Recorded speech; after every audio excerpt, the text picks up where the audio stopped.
wondered what I would say, and even now I'm struggling today. What do you say when thank you isn't enough? I've tried to find the words, but that's really been tough.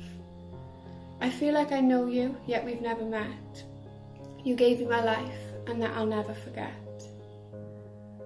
When the doctors said cancer, I thought my life would end. The thoughts going through my mind, you just can't comprehend. Would Ruby remember me? She's too young for sure.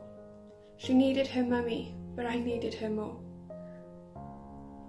What if she cried for me at her first day at school? I wanted to be there, this world was so cruel. What would Dan do without me there? My parents shouldn't lose their child, that's really not fair. I was told my fight was too big to do it alone. I needed a hero, but mine didn't wear a mask or a gown. My hero walks round and blends into the crowd. He doesn't advertise it or shout it out loud.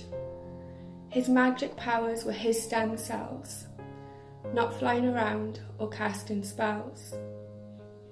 When they found you, I knew I'd be okay. You were giving me a reason to get through the toughest of days.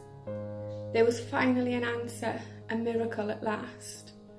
No more chemo or radiotherapy blasts. You were giving me your stem cells. You were saving my life. You were giving me my family. You were letting me become a wife. So if ever you're feeling a little bit low, please look in the mirror and it will show an amazing man, a hero in true form. A man who helped me through the darkest of storms. So thank you, kind stranger, for sharing your stem cells with me. You'll forever be the hero that saved my family.